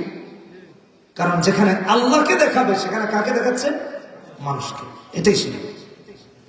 আল্লাহ হেদায়েত দান করুন, বলি আমিন। মনে থাকবে তো ইনশাআল্লাহ। 2 নম্বর হলো আল্লাহর কাছে দোয়া করা, যে আল্লাহ মুমিন হয়ে জন্মেছি, মুসলমান হয়েছি, আমার কর্মের কারণে আমার অন্তরে বক্রতা সৃষ্টি করে দিও না, বরং আমাকে অবিচল রাখো হেদায়েতের উপরে। আমার আল্লাহ রাব্বুল আলামিন দোয়া শিখিয়ে দিয়েছেন, কোরআনে হাকিম খুলে দেখুন, সূরা আল ইমরান 9 নম্বর পৃষ্ঠা, হিফজুল কোরআনের 8 নম্বর। রব্বানা লা তুযিগ কুলুবানা বা'দা ইয হাদাইতানা ওয়া হাব লানা মিন লাদুনকা রাহমাতান ইন্নাকা আনতাল ওয়াহ্হাব। এই দোয়া কে শিখিয়েছেন? যারা বলেন কে? আল্লাহ শিখিয়ে দিয়েছেন। সবাই পড়েন, রব্বানা লা তুযিগ কুলুবানা বা'দা ইয হাদাইতানা ওয়া হাব লানা মিন লাদুনকা রাহমা ইন্নাকা আনতাল ওয়াহ্হাব। মনে থাকবে তো ইনশাআল্লাহ। এই দোয়া কে শিখাইছেন? আল্লাহ, কোরআনে। এই জন্য এই দোয়া ভুলে যায় না, বেশি বেশি করে আল্লাহর কাছে করি, কাঁদেন আল্লাহর কাছে যে আল্লাহ হেদায়েত দিছো, হেদায়েতের উপর বিচার। বিশ্বনবী মুহাম্মদুর রাসূলুল্লাহ সাল্লাল্লাহু আলাইহি ওয়াসাল্লাম সব সময় আল্লাহর কাছে দোয়া করতেন। নবী যদি আল্লাহর কাছে দোয়া করেন, আমরা তো নবীর চেয়ে বড় না, ঠিক কিনা? এই জন্য তিরমিজির হাদিসে আসছে 2290 নম্বর হাদিস, নবীজি দোয়া করতেন, ইয়া মুকাল্লিবাল কুলুব সাব্বিত কলবি আলা দীনিক, আলা দীনিক। আল্লাহ তোমার দ্বীনের উপর আমাকে অবিচল রাখো, আমার দিলকে অবিচল রাখো, আমার অন্তরকে অবিচল রাখো। কে দোয়া করতেন? নবীজি। তাহলে আপনি আর আমি কি এর চেয়ে বড়? আজকালকে যারা রাজনীতি করে এরা নেতার চরিত্র নবীর চেয়ে পবিত্র মনে করে। বুঝলেন এই কথা? এটা মিথ্যা নয়, সত্যি বলছি, আপনি যাচাই করে দেখেন। নেতাদেরকে মনে করে, নেতা যদি বসে গাঁজা খায় সব মনে করে, কোনো গুণা নেই। মদ খায় খায়, নেতা যদি কেউ ঘু খায়। বাস্তব কথা বলতেছে, বুঝলেন না? নেতা যদি কেউ করে খুন করে আয় করে, ভাই শেষ, টেনশন নিয়ে না, অহংকার করে, গর্ব করে, ভাই হাত কেটে দিছি, আপনার বিরুদ্ধে লেখছে হাত দিয়া, হাত নাই, ফেসবুকে লেখছে হাত কেটে দিয়ে আসছে, ভাই দিছি কেটে দিছি, আপনার টেনশন, ভাই আপনি ঠিক আছেন তো? চামচা। আপনাদের এসব অঞ্চলে এগুলো নাই আলহামদুলিল্লাহ, আলেমদের ছোঁয়া আছে তো। কয়েকদিন আগে এক মাহফিলে গিয়েছে, তো এক নেতা এসেছেন, বড় নেতা, বেচারা খুব ভদ্র মানুষ, কথা বুঝেন, ভালোকে ভালো বলতে শিখে, খারাপকে খারাপ বলি।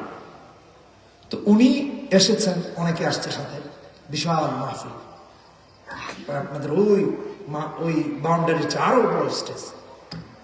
তো এলাকার নাম আর না বলি, তাহলে আমার ভাইরা মন খারাপ করবে, এরা কি দোষ করছে।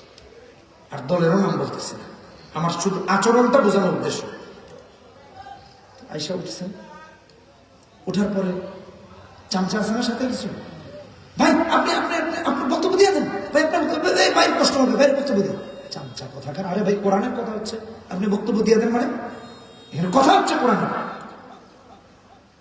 আমি চারদিক থেকে বাইরে দিয়ে দেন, বাইরে দিয়ে দেন, বাইরে কষ্ট হবে, বাইরে দিয়ে দেন, ভাই চলে যাবে, বাইরে দিয়ে দেন। কুসি না নবীর চেয়ে চামচাদের কাছে। তো আমি একটু তাকাইলাম চারদিকে, অসহায় হয়ে, কি ব্যাপারে তো চিৎকার চেঁচামেচি কেন? কিন্তু যিনি সাবেক এমপি তিনি খুব ভদ্র মানুষ, একই দলের দেখেন, দুইজনের চরিত্র দেখেন। উনি এসে ওদেরকে তোমরা বসো থামাইছেন, চামচাগুলারে চুপ করেছেন।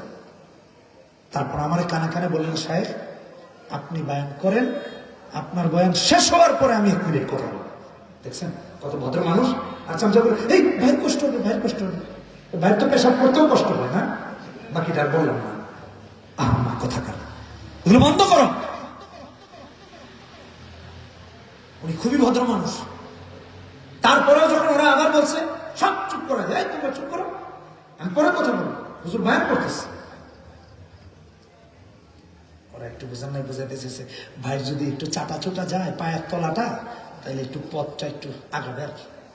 বুঝছেন তো বিষয়টা? আল্লাহ হেদায়েত দান করুন। আমিন। গত কয়েকদিন আগে এক মাহফিলে গিয়েছি, আসছেন আয়সা উঠা পুরো একটা হুলস্থুল কাহিনী। এখানে কয়েকজন চামচা বসা ছিল, এটি ওয়াজি বন্ধ করেছে, ভাই নেতা আসছে, স্লোগান দিতে হবে। এই কোরআনের চেয়ে তোমার নেতার স্লোগানের বেশি কিছু জরুরি? কে শিখিয়েছে এগুলো? অনেক মাহফিলে যাই তো আমাদেরকে দেখা যায়, আমার আগে বা পরে যিনি বায়ান করেন, তিনি বায়ান করতেছেন, স্লোগান দেওয়া শুরু করে নেওয়ার সময় আমি দাঁড়িয়ে যাই, বলি চুপ করে সবাই, কোরআনের কারণে আমার সম্মান। আর আরেকজন বায়ান করতেছে, সেখানে আমার স্লোগান দিয়ে আবার হুজুরের বায়ানে ডিস্টার্ব করতেছে। এটা কেমন রে ভাই? বোকামি। এটা আমার মসজিদ, আমার সম্মান তো কোরআনের চেয়ে বেশি না। আপনি স্টেজে আসার পরে হুজুর যখন বায়ান শেষ করবে, স্লোগান দিয়ে 3 ঘন্টা, অসুবিধা নেই। কিন্তু উনি বায়ান করতেছেন, ওনার বায়ানে ডিস্টার্ব করে আমার জন্য স্লোগান দিতে হবে, এটা আমি পছন্দ করি না। আমি দাঁড়িয়েছি, সবাইকে চুপ করে, ভাই চুপ করেন, উনি বায়ান করতেছেন, একজন আলেম। আর বায়ানের মাঝে কখনো হাদিস বলতেছেন, কখনো তিলাওয়াত করতেছেন, আপনি দিচ্ছেন স্লোগান আমার জন্য, তো এটা মাহফিলের বাইরে। আমাকে আপনার সম্মান দিয়েছেন তার কালামের কারণে, আর আমি কিনা তার কালাম অপমান করবো? এটা আমার বিবেকে বাধা। অন্য কারো দৃষ্টান্ত অন্য থাকতে পারে, অন্য কারো দৃষ্টিভঙ্গি অন্য থাকতে পারে, এটা আমি আমারটা বলতেছি। আমি থামিয়ে দিই। বায়ান চলাকালীন কোনো মানে ওয়াজ করতেছে একজন, আরেকজনের দিক থেকে স্লোগান দিচ্ছে, আরেকজনের আমার জন্য, এটা আমি পছন্দ করি, বন্ধ করে দিই। তো কি হয়েছে, আশা করি আমার বন্ধ করে স্লোগান দিল। তো আমি বললাম, আরে ভাই একজন অতিথি আসবে, আমিই বলে দিব মাইকে, অসুবিধা কি? তারপরে দিছে। চিন্তা করলাম মাহফিলে কিছু কইলে বিশৃঙ্খলা লেগে যাবে, আর নাইলে কারো চেহারা স্বরূপ দেখে কথা বলার মানুষ তো আমি না। আল্লাহ আমার ধৈর্য শক্তি একটু বেশিও দিছে, বাট বলবো না যে তা না। চুপ ছিলাম। একটু পরে আসার পরে ওই যে হ্যান্ড মাইক যেটা থাকে, একজন আমার সামনে থেকে নিয়ে গেছে। বড় বড় চোখ করে যখন তাকাইছি, আপনার অনুমতি সাপেক্ষে ভাই একটু বক্তব্য দিবেন। বুঝলেন কি আজীব কাহিনী? কোরআন হাদিস থামাইয়া বক্তব্য দিতে হবে। এই জন্য বলছি যে নেতারা নবীর চেয়েও পবিত্র মনে করে। বুঝলেন এই কথা? মানে এই কথার ব্যাখ্যা দেওয়ার জন্য এতক্ষণ বললাম। তারপর উনি স্টেজে বললেন, আমার আরো মাহফিল আছে তো, তাই কিছু কথা বলবে। আচ্ছা ঠিক আছে, কথা বললো। এখন গিয়া দেখি আমাদের মাহফিল শেষ, উনি খাইতেছে। এখন বয়ান করে দিল, এটা তো বললো মিথ্যা কথা, ইনি নাকি একেবারে পবিত্র চরিত্রের অধিকারী। আচ্ছা যাক গেল। তো আমি আবার বুঝতে পারলাম যে উনি আসছে, খাচ্ছে, কারণ ওনার সাথে আর গাড়ি ঘোড়া আসছে। তারপর আমিও কিছুক্ষণ ওয়াজ করলাম এইগুলো নিয়ে। যে যা হবে আল্লাহ ভরসা আমাদের। এই ভাই, এটা নিয়ে আমার বক্তব্য আছে, তো এই ভাইরাল বিষয় নিয়ে আমার বক্তব্য আছে। আমেরিকাতে বক্তব্য দিয়েছিলাম, দেখেন আমার পেজে পাবেন। ওই যে কে জানি কইছে মৃত্যুর পর আর ভাই বোনের দেখা হবে না, কি আজীব কথা, তাই না? এটা নিয়ে বক্তব্য আছে, অবশ্যই হবে। কে বলছে হবে না? জান্নাতে ভাই বোন একসাথে থাকলে দেখা হবে না? আর আল্লাহ বলছেন ওয়ালাকুম ফিহা মা তাশতাহি আনফুসুকুম ওয়ালাকুম ফিহা মা তাদউন, যে জান্নাতীরা যা চাইবে তাই হবে। এখানে কি ভাই বোন দেখা হবে না? হ্যাঁ বলছি, ওটা আমি বলছি, হ্যাঁ দেখা হবে। একটা বক্তব্য ছড়ায় পড়ছে, মহিলারা কয় জানেন ভাই বোনের আর দেখা হবে না, যা দেখে সাক্ষাৎ দুনিয়া করে ফেলেন। এই কে বলছে দেখা হবে না? এরকম কোন নির্দেশনা হাদিস কোরআনে কোথাও নাই। মৃত্যুর পর ভাই চাইলে বোনের সাথে দেখা হবে, বোন চাইলে ভাইয়ের সাথে দেখা হবে অবশ্যই। এবং আল্লাহ রাব্বুল আলামিন কোরআনে কারীমে অনেক জায়গায় বলেছেন, হাদিসে রাসূলুল্লাহ সাল্লাল্লাহু আলাইহি ওয়াসাল্লাম বলেছেন যে আল্লাহ তাআলা তাদেরকে জান্নাতে একসাথে রাখবেন তারা যদি চায়। এগুলো ভুল কথাবার্তা, এগুলোর উপর বয়ান আছে, আমার পেজেও পাবেন, ফেসবুকেও। আমি এই যে লাস্ট টাইম আমেরিকাতে এই প্রশ্ন করছিল একজন, এটার উপর বড় বক্তব্য আছে আমার পেজে। আজকে আর এটা বলতে চাচ্ছি না। আচ্ছা, যে কথা বলতে চাচ্ছিলাম যে নবীকে মানে না, নেতারে মানে। ইমান আছে, ইমান নাই, এটা বোঝাতে চাচ্ছিলাম। সুম্মাজদাদু কুফরা, সুম্মাজদাদু কুফরা, কুফরকে এমন ভাবে বাড়িয়েছে। আল্লাহ হেদায়েত দান করুন। তাহলে এক নাম্বার বলছিলাম আজকে কোরআন সুন্নাহ আঁকড়ে ধরা, দুই নাম্বার কার কাছে দোয়া করা? আল্লাহর কাছে। আসেন তিন নাম্বার, নেককার সঙ্গী বানান। নেতা বানাবেন, নেককার বানান। বন্ধু বানাবেন, নেককার বানান। এখন কেউ যদি বলে হুজুর আপনি আমাদের দলের বিরুদ্ধে কয়ে গেলেন, না রে ভাই, আপনার দলের বিরুদ্ধে বলি নেই, আপনি আল্লাহওয়ালা হয়ে যান, তাহলে আমরাও আপনার কর্মী টর্মী হইলাম। আপনি সুরতটা পাল্টান, আপনার চরিত্রটা পাল্টান, আপনি আল্লাহর ওলি হন, আমাদেরকেও দাওয়াত দিন। আমার ভাই তোমার ভাইয়ের চরিত্র পবিত্র, কমনে পিছিয়ে পিছিয়ে, অসুবিধা কি? সমস্যা নেই তো, নিজেকে পাল্টান, নেককার বন্ধু বানান, বদকার না, চোর না, বাটপার না, মিথ্যাবাদী না। তাহলে আপনি ইমানের উপর অবিচল থাকতে পারবেন। কারণ বন্ধু যদি নেককার না হয়, সঙ্গী যদি নেককার না হয়, একদিন আপনাকে মাদকের দাওয়াত দিবে, আপনি না আমি এগুলো খাই না, আরেকদিন বলবে দোস্ত চল টেস্ট আছে, না দরকার, এগুলো খাওয়া ঠিক না। আরেকদিন বলবে চল গে একটু, আচ্ছা ঠিক আছে আমি খাবো না, তোরা খাইছেন, বাইরে দাঁড়া মনে খায়া খায়া বাইরে আল্লাহ জানে এটার মধ্যে কি মজা আছে। আরেকদিন কয়েছে চল একটু খাইস, আচ্ছা ঠিক আছে একটু দিস কমায়া, দেখুন না একটু, এই তো খাই ফেলছে। বন্ধু যদি খারাপ হয়, আর বন্ধু নেককার হলে বন্ধু তাকে আল্লাহর জান্নাতে নিয়ে যাবে। সুবহানাল্লাহ, আল্লাহু আকবার, আল্লাহু আকবার। এজন্য নেককার বন্ধু রাখা। 119 নম্বর আয়াতে সূরা তাওবা আল্লাহ বলেছেন ইত্তাকুল্লাহ ওয়া কুনু মা'আস সাদিকিন, সত্যবাদীদের সঙ্গী হন। আর কোরআনে আল্লাহ তাআলা বলেছেন, আল্লাহু আকবার, আল্লাহু আকবার। আল্লাহ তাআলা সূরা মাইদাতে 51 নম্বর আয়াতে বলেছেন ইয়া আইয়ুহাল্লাযীনা আমানু লা তাত্তাখিযুল ইয়াহুদা ওয়ান নাসারা আউলিয়া। ইহুদি নাসারার বন্ধু বানাতে না করছেন। আর আমাদের ইয়াং জেনারেশন ইহুদি নাসারারই ভালো লাগে, ওদের চরিত্রই ভালো লাগে, ওদের কি বন্ধু বানাইছে? নেককার বন্ধু, নেককার বন্ধু, নেককার বন্ধু। আমেরিকাতে একটা মাহফিলে, কি বলে এটা, একটা মার্কেটে গিয়েছি শপিং। তো আমরা তিনজন হাঁটতেছি, আমার সাথে আরেকজন ইমাম সাহেব, উনি বাংলাদেশে আসছেন, এই কয়েকদিন আগে আসছেন। তো হঠাৎ করে একজন সুঠাম দেহের অধিকারী কাল দৌড়ে আসছে, হাসা বলতেছে আমি মুসলিম কিনা? তো আমি বললাম হ্যাঁ। তো আমাকে সূরা কি বলে এটাকে, আরাফের 54 নম্বর আয়াত দিয়ে জিজ্ঞেস করছে, সূরা আনআমের 54 নম্বর আয়াত, ইন্না রাব্বাকুমুল্লাহু আল্লাযী খালাকাস সামাওয়াতি ওয়াল আরদা ফি সিত্তাতি আইয়াম, যে আসমান জমিন সৃষ্টির যে তথ্য আল্লাহ দিয়েছেন এটা সম্পর্কে জিজ্ঞেস করতেছে, যে কোরআনে কি এরকম আছে নাকি? চিন্তা করছেন? তো তারে পরে বললাম হ্যাঁ আছে। সূরা আরাফে, আরাফা এই হাফেজ সাহেব কই গেছে? সূরা আরাফা, সূরা আরাফের 54 নম্বর আয়াত। তো বললাম হ্যাঁ আছে। তো আমরা জিজ্ঞেস করলাম তুমি এগুলো কোথায় পেয়েছো? তো বলতেছে যে আমার একটা মুসলিম বন্ধু আছে। কে আছে? সে খ্রিস্টান, তার মুসলিম বন্ধু আছে, তার মাঝে মাঝেই দাওয়াত দেয় ইসলামী। অমুসলিমদের সাথে যদি কোনো সম্পর্ক রাখতে হয় মুমিনের, তাহলে সেটা দাওয়াতি সম্পর্ক থাকবে। কথা বুঝেননি? তার সুরত সিরত ধরার জন্য। ভালো করে শুনেন, এই জন্য এটা বললাম। সে বলতেছে সে আমাকে ইসলামের দাওয়াত দিয়ে, ইসলাম সুন্দর, যদি এগুলো সত্য হয় তাহলে সে মুসলিম হতে চায়। সুবহানাল্লাহ, সুবহানাল্লাহ, জোরে বলেন। এটা কি বন্ধুত্ব? বন্ধুত্ব। আর আমাদের মুসলমানরা এখন ইহুদি নাসারার সাথে সম্পর্ক রেখে কাফের হয়ে যাচ্ছে। বাস্তবতা। আল্লাহ রাব্বুল আলামিন এই জন্য সূরা নিসা 139 নম্বর আয়াতে বলেন, আল্লাযীনা ইয়াত্তাখিযুনাল কাফিরিনা আউলিয়া মিন দুনিল মুমিনিন আয়াবতাগুনা ইনদাহুমুল ইজ্জা ফাইন্নাল ইজ্জাতা লিল্লাহি জামিআ। ওরা কি ইহুদি নাসারার চরিত্র ধারণ করে সম্মানের জন্য না? সম্মান তবে আল্লাহর কাছে। ইহুদি নাসারার কাছে কিসের সম্মান? মুমিন আল্লাহর কাছে সম্মান তালাশ করবে, কুফরের কাছে মুমিন সম্মান তালাশ করতে পারে। আমার আল্লাহ রাব্বুল আলামিন নেককার বন্ধু থাকলে কি হয়, আর বন্ধু যদি বদকার থাকলে কি হয়, আসলে কোরআন থেকে আরেকটু আছে। এটা যুবকদের জন্য খুব জরুরি, আর আমাদের জন্য জরুরি। আল্লাহ রাব্বুল আলামিন বলেন সূরা ফুরকান 27, 28, 29 নম্বর আয়াত, 19 নম্বর পড়েন, প্রথম পৃষ্ঠায়। وَيَوْمَ يَعَضُّ الظَّالِمُ عَلَى يَدَيْهِ يَقُولُ يَا لَيْتَنِي اتَّخَذْتُ مَعَ الرَّسُولِ سَبِيلًا। উকবা ইবনে আবি মুঈত ইসলামের দুশমন, নবীজির গলায় ফাঁস দিচ্ছে, গর্দানের উপর এনে ময়লা রেখে দিয়েছে, নাউজুবিল্লাহ। বড় ব্যবসায়ী ছিল, বাণিজ্যে যখন যেত ফিরার পরে সবাইকে দাওয়াত করে খাবার খাওয়াতো, বেটাগিরি আর কি, ঐতিহ্য।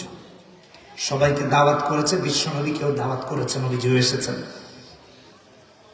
মুহাম্মদুর রাসূলুল্লাহ সাল্লাল্লাহু আলাইহি ওয়াসাল্লাম বললেন, উকবা যতক্ষণ না তুমি পড়বা লা ইলাহা ইল্লাল্লাহ, আমি তোমার খাবার গ্রহণ করব না। উকবা ইবনে আবি মুঈত চিন্তা করলো, মুহাম্মদ যদি আমার বাড়িতে এসে খাবার গ্রহণ না করে চলে যান, এটা তো আমার জন্য অপমানের। এমন ভাবে নবীজিকে ফেরত যেতে দেওয়া যাবে না, না খেয়ে। মুহাম্মদ কালিমা বললে খাবার খাওয়াতো বলে, হ্যাঁ। উকবা ইবনে আবি মুঈত চিন্তা করলো, নবীজি যদি খাবার না খেয়ে চলে যান, এটা তো আমার জন্য লজ্জাজনক। তাকে খাবার খাওয়ানোর জন্য কালেমাটা পড়বো, নাউজুবিল্লাহ। ঈমান আনার জন্য কালেমা নয়, বরং মুহাম্মদকে খাবার খাওয়ানোর জন্য কালেমা। পার্থক্য বোঝেন এখানে। পড়েছে লা ইলাহা ইল্লাল্লাহ, নবীজি খাবার গ্রহণ করেছেন। এই খবর যখন চারদিকে ছড়িয়ে গেল, উকবার কাছে খবর আসতে লাগলো, তুমি নাকি মুসলমান হয়ে গেছে। উকবা বলে, আমি তো মুসলমান হই নাই, বরং মুহাম্মদ আমার বাড়ি গিয়ে না খেয়ে ফিরলে আমার জন্য অপমান, এই জন্য কালেমা পড়েছে, আর কিছু না। উকবা ইবনে আবি মুঈতের একজন বন্ধু ছিল উমাইয়া ইবনে খালফ। কে? উমাইয়া ইবনে খালফ। উমাইয়া ডেকে বলে, উকবা শুনলাম তুমি নাকি কালেমা পড়েছ। উকবা ইবনে আবি মুঈত বলে, না, আমি তো ইসলাম গ্রহণের জন্য কালেমা পড়ি নাই, বরং মুহাম্মদ আমার বাড়ি খাবার খাবেন না তাই পড়েছি। মুহাম্মদ সাল্লাল্লাহু আলাইহি ওয়াসাল্লাম যদি খাবার না খেয়ে চলে যান, এটা আমার জন্য অপমানের, আর কিছু না। এছাড়া অন্য কোনো কারণে কালেমা পড়ি নাই। উমাইয়া ইবনে খালফ বলেন, উকবারে তুমি আমার বন্ধু, যদি তুমি কালেমা গ্রহণ করে থাকো তাহলে তো মুহাম্মদও তোমার বন্ধু। কারণ মুমিনের বন্ধু কে হয়? আল্লাহ এবং তার রাসূল। 55 নম্বর আয়াতে সূরা মাইদা আল্লাহ বলেছেন, ইন্নামা ওয়ালিয়ুকুমুল্লাহু ওয়া রাসূলুহু ওয়াল্লাযীনা আমানু আল্লাযীনা ইউকিমুনাস সালাহ ওয়া ইউতুনাজ যাকাতা ওয়া হুম রাকিউন। উকবা ইবনে আবি মুঈত বলে, না, তুমি আমার বন্ধু ঠিক আছে, মুহাম্মদ আমার বন্ধু না। কারণ হলো আমি তো কালেমা ইসলাম গ্রহণ করার জন্য পড়ি নাই। উমাইয়া ইবনে খালফ বলে, তুমি যদি মুহাম্মদকে বন্ধু না বানাও তাহলে ঠিক আছে, আর তুমি যদি আমারে বন্ধু রাখতে চাও, মুহাম্মদকে বন্ধু রাখা যাবে না। আর মুহাম্মদ যদি তোমার বন্ধু হন, আমার সাথে বন্ধুত্ব নাই। তাহলে এক কাজ করো, যদি আমার সাথে বন্ধুত্ব রাখতে হয় তাহলে মুহাম্মদুর রাসূলুল্লাহ সাল্লাল্লাহু আলাইহি ওয়াসাল্লামকে অপমান করে কালেমাটা ফেরত দাও। কারণ হলো ইতিমধ্যেই পুরো আরবে জেনে গেছে তুমি নাকি কালেমা পড়েছো। ঠিক আছে, তাই করা হবে। আবার দাওয়াত করে সবাইকে একত্রিত করেছে। এই প্রোগ্রাম হলো কালেমা ফেরত দেওয়া। উমাইয়া ইবনে খালফ বলে, মুহাম্মদ সাল্লাল্লাহু আলাইহি ওয়াসাল্লামের সামনে যাবা এবং মুহাম্মদ তোমার কালেমা তোমাকে ফেরত দিলাম বলে তার চেহারায় থুতু নিক্ষেপ করবা, নাউযুবিল্লাহ। রাসূলকে অপমান করবা, অপদস্থ করবা, লাঞ্ছিত করবা। প্রোগ্রাম হলো নবীজির চেহারা মুবারকে যখন থুতু নিক্ষেপ করা হবে, আল্লাহ রাব্বুল আলামিন জিবরিলকে পাঠিয়ে দিলেন, জিবরিল যাও, আমার হাবিবকে যা অপমান করতে চায় সবার সামনে তারে অপমান করে দিয়ে আসো। আল্লাহ রাব্বুল আলামিন বলেন, জিবরিল যখন আমার হাবিবের চেহারা মুবারকে থুতু নিক্ষেপ করতে নিবে, থুতুটা ধরে পাল্টা তার চেহারায় নিক্ষেপ করে দিয়া মরণ পর্যন্ত তার চেহারাটা বিকৃত করে দিবা। আল্লাহু আকবার। নবীজির চেহারা মুবারকে থুতু নিক্ষেপ করে নবীকে সবার সামনে অপমান করবে আর কালেমা ফেরত দিবে। থুতু নিক্ষেপ করতে গিয়েছে, আল্লাহ জিবরিল পাঠিয়ে দিয়েছেন। জিবরিল এসে ধরে পাল্টা তার চেহারায় থুতু নিক্ষেপ করে তার চেহারা বিকৃত করে দিয়েছে। মুফাসসিরিন কেরাম বলেন, তাফসীরে বগবী, তাফসীরে ইবনে কাসির, যে মৃত্যু পর্যন্ত তার চেহারা বিকৃত ছিল, মৃত্যু পর্যন্ত তার চেহারা বিকৃত ছিল। শিক্ষা নেই এখান থেকে। কেউ যদি নেতৃত্বের কারণে, কর্তৃত্বের কারণে ইসলামকে অপমান করতে চায়, কোরআনকে লাঞ্ছিত করতে চায়, রাসূলুল্লাহর সুন্নাতকে লাঞ্ছিত করতে চায়, আল্লাহ তাদেরকে সারা জিন্দেগীর জন্য লাঞ্ছিত করে রাখবেন। ঠিক কিনা বেশি? 16 বছরের কত শক্তিশালী সরকার ছিল, তাই না? কতক্ষণ লাগছে? বেশিক্ষণ লাগে না।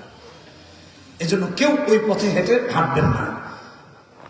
সরে কিরকম দেখতেছি দেশে, এই পথে হেঁটে না।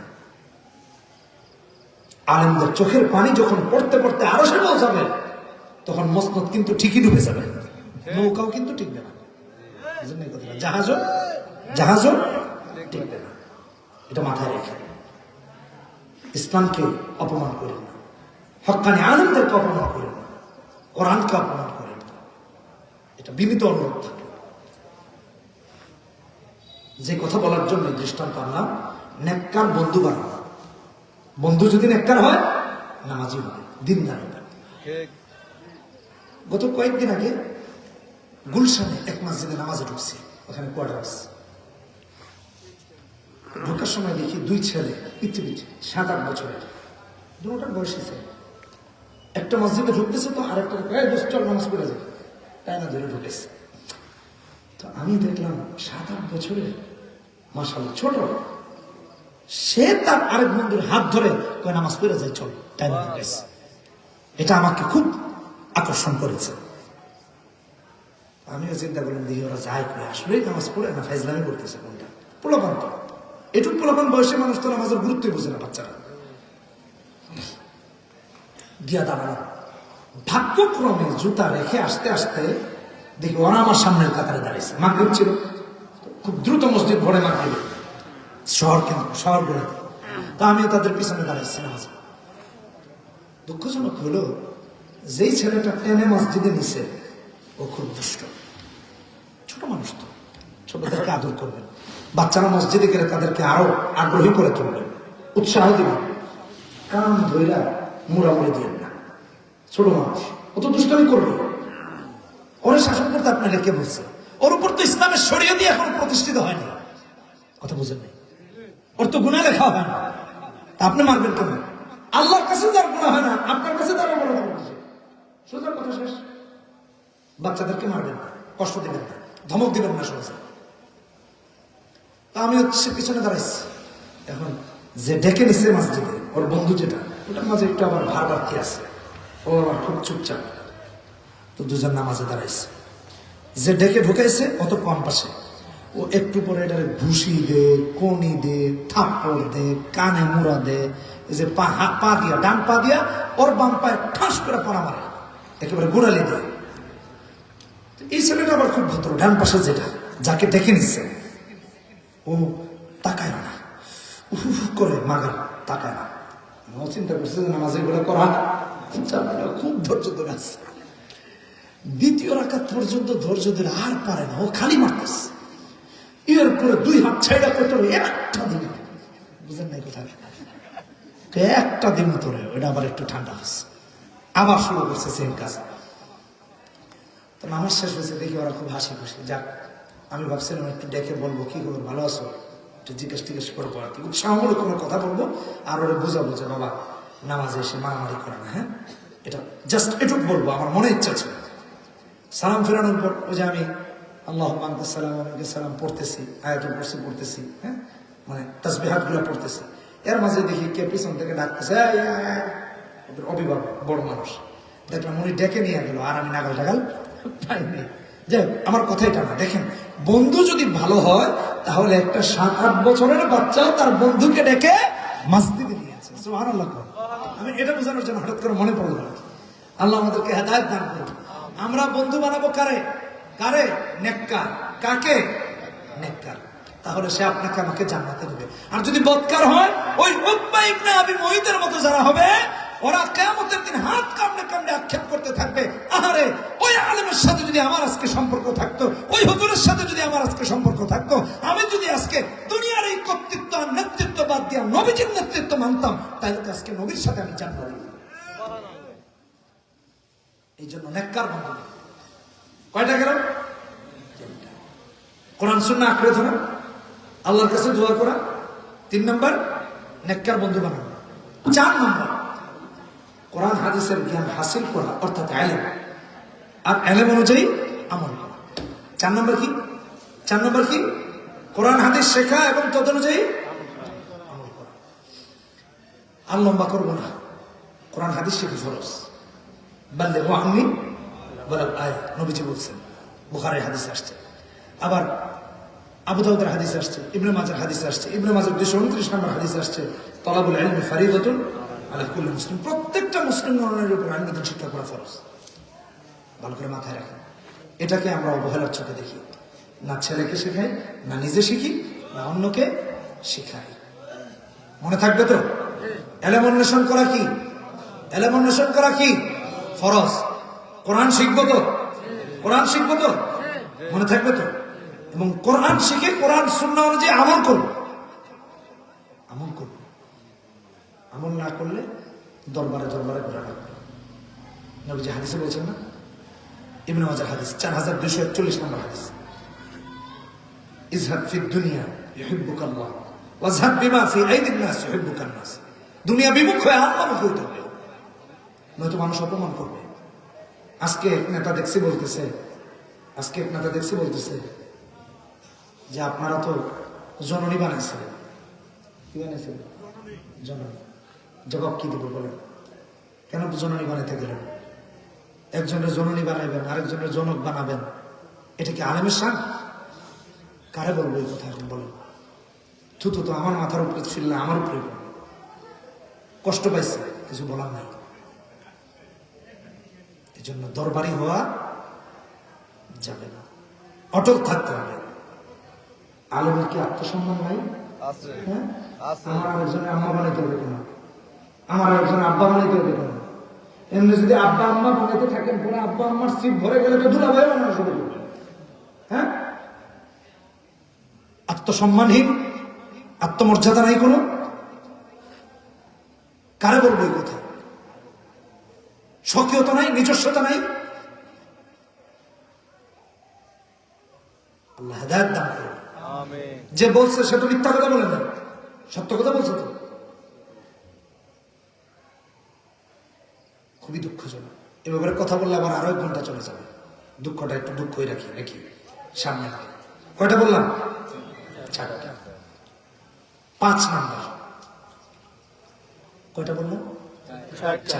5 নাম্বার, আল্লাহর রাস্তায় জান মাল দিয়ে জিহাদ করা। 15 নম্বর আয়াতে সূরা হুজুরাত আল্লাহ বলেছেন, ইন্নামাল মুমিনুনা আল্লাযীনা আমানু বিল্লাহি ওয়া রাসূলিহি সুম্মা লাম ইয়ারতাবু ওয়া জাহাদু বিআমওয়ালিহিম ওয়া আনফুসিহিম ফি সাবিলিল্লাহ। জান মাল দিয়ে আল্লাহর রাস্তায় লড়াই করা। জান লাগলে জান, মাল লাগলে মাল। সুবহানাল্লাহ। জান মাল যদি আল্লাহর রাস্তায় দেন, তাহলে তো আব্বা আম্মা টাকা লাগবে না, তাহলে তো জান মালের উপর দিয়ে যাবে।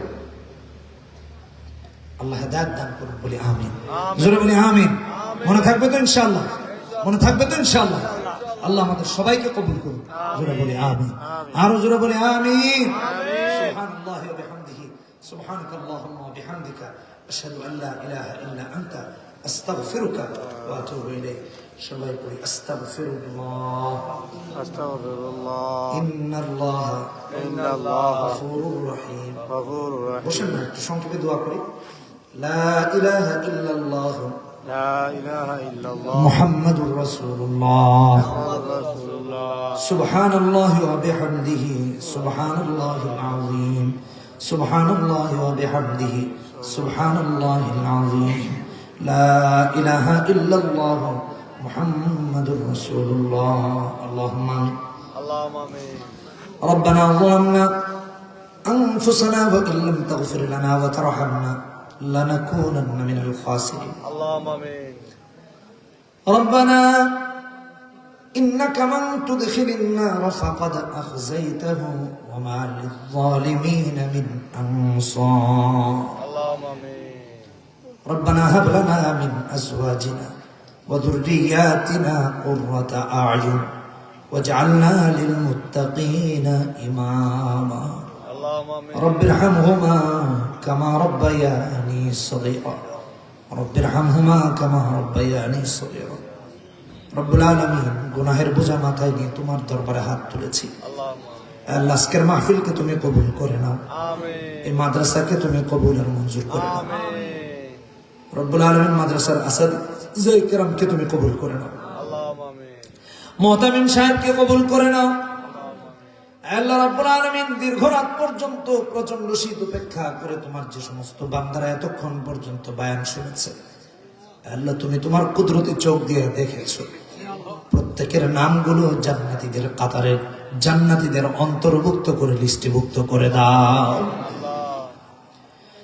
আল্লাহ তাআলা আমাদের কতজনের মা নাই ইয়া আল্লাহ কতজনের বাবা নাই বাবা বলে ডাকতে পারে না মা বলে ডাকতে পারে না গো আল্লাহ অন্ধকার কবরে মা শায়িত বাবা শায়িত বাবা মার কবরকে তুমি জান্নাতের বাগানে পরিণত اللهم آمين الله রব্বুল আলামিন শীতের দিন চলে এসেছে মা বাবার জন্য শীতের কাপড় কিনে দেওয়ার তৌফিক এই সন্তানদের দিয়ে দাও আল্লাহ তাআলা গরিবদেরকে সাহায্য করার তৌফিক দাও এতিম বাচ্চাদেরকে সাহায্য করার তৌফিক দাও এই মাদ্রাসার বাচ্চাদেরকে সাহায্য করার তৌফিক দাও রব্বুল আলামিন অসহায়দেরকে সাহায্য করার তৌফিক দিয়ে দাও আল্লাহ আয় আল্লাহ মাদ্রাসার জন্য যারা সাহায্য সহযোগিতা করেছে তামামের সাহায্যের সওয়াব তুমি তোমার আরশ পর্যন্ত পৌঁছার তৌফিক দিয়ে দাও সাহায্যকে কবুল করে মক্কা মদিনা বারবার জিয়ারত করার তৌফিক দিয়ে দাও আল্লাহ মাদ্রাসার সমস্ত জরুরত তোমার গায়বী খাজানা থেকে তুমি পুরো করে দাও